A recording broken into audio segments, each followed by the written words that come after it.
ही वह चिंगारी है जो मेरे संकल्प को नई ऊर्जा देता है और मुझे अपने लक्ष्य की तरफ बढ़ने का सामर्थ्य भी प्रदान करता है।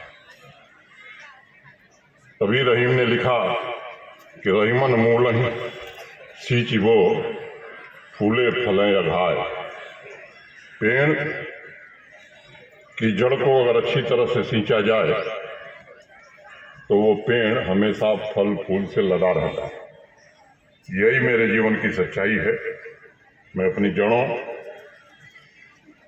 अपने गाजीपुर के प्रियजनों के पुरुषार्थ से आगे बढ़ने की प्रेरणा जुटाता हूँ, ताकत जुटाता हूँ। आप सभी का स्नेह एवं आशीर्वाद से कर्तव्य पथ पर चलने की कोशिश भी करता हूँ और इसलिए मैं अपने को विशेष सौभाग्यशाली मानता हूँ कि आपके दिए हुए आशीर्वाद, आपके स्नेह, आपकी ऊर्जा से तमाम चुनौतियों का सामना करते हुए भी मैं कर्तव्य पालन करने में सफल रहता हूँ। सच्चे हृदय से मैं ये बात कह सकता हूँ कि आधुनिक सामाजिक राजनीतिक चिंतन में अगर सकारात्मक रूप से किसी ने मुझे सबसे ज़्यादा प्रभावित किया है तो वह और कोई नहीं, महामना पंडित मदन मोहन मालवीय ही हैं। मुझे सौभाग्य मिला उनके द्वारा स्थापित विश्वविद्यालय में शिक्षा ग्रहण करने की, और मैं अनेक अवसरों पर ये बात कहा हूँ कि जो कुछ मेरे अंदर अच्छा है वो मालवीय जी के विश्वविद्यालय की देन है,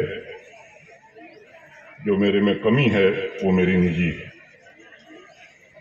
मैं तमाम विचारधाराओं को समग्र रूप से एक साथ समेटते हुए एक व्यक्तित्व में अगर किसी को देखना है तो वो महामना पंडित मदन मोहन मालवीय हैं, जिन्होंने देश के व्यापक हित के लिए आत्मत्याग का सबसे बड़ा उदाहरण इस देश में रखा है।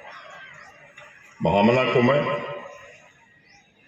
देश के आत्मविश्वास, संस्कृति, स्वाभिमान, आज़ादी एवं समाज के समग्र विकास के लिए कटिबद्धता का प्रतीक पुरुष या शीर्ष पुरुष मानता हूं, जिन्होंने हर एक कार्य, हर एक मिशन में फौलादी दृढ़ता का परिचय दिया।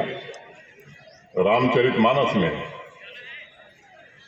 गोस्वामी तुलसीदास जी कहते हैं, बिनु सत्संग विवेक न होई, राम कृपा बिनु सुलभ न सोई। राम की कृपा से ही विवेक की सिद्धि होती है, जिसके द्वारा ही मानव कल्याण संभव होता है।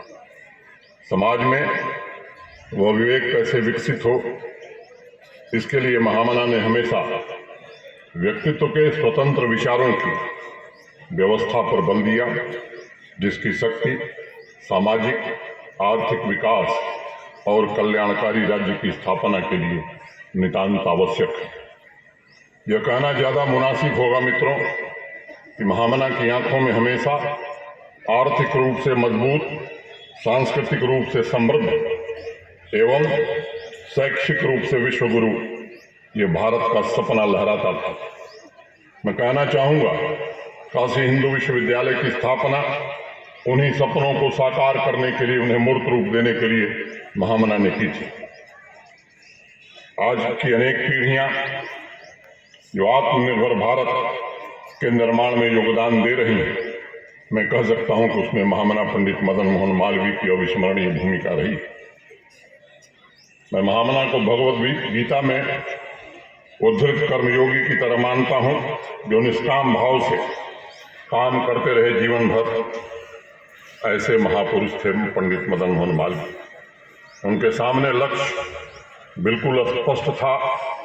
हर एक व्यक्ति की चेतना में ज्ञान का दीपक जलाओ, ताकि वो न सिर्फ अपने परिवार के लिए सुख और गौरव दिला सके, बल्कि समाज और राष्ट्र को भी नई दिशा दे सके। उनका कहना था कि इस प्रकार भक्त बड़ी लगन से ईश्वर की उपासना करता है, सब कुछ ईश्वर को ही समर्पित करता है, उसी प्रकार व्यक्ति भी ऐसा होना चाहिए, वो जो कुछ करे इस राष्ट्र के लिए समर्पित करे, इस देश के लिए समर्पित करे। निष्काम कर्मयोगी की तरह उस दौर में महामना ने जितने महत्वपूर्ण आंदोलन हुए उसमें अत्यंत महत्वपूर्ण भूमिका का निर्वहन किया और स्वतंत्रता के पश्चात नव भारत के निर्माण में योगदान भी दिया और मैं मानता हूं कि एक मजबूत नींव भी तैयार की।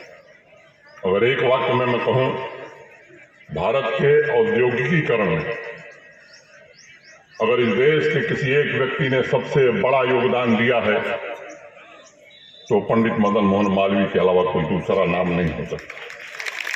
महामना का लक्ष्य था, लक्ष्य उनका बड़ा स्पष्ट था, आजादी मिलेगी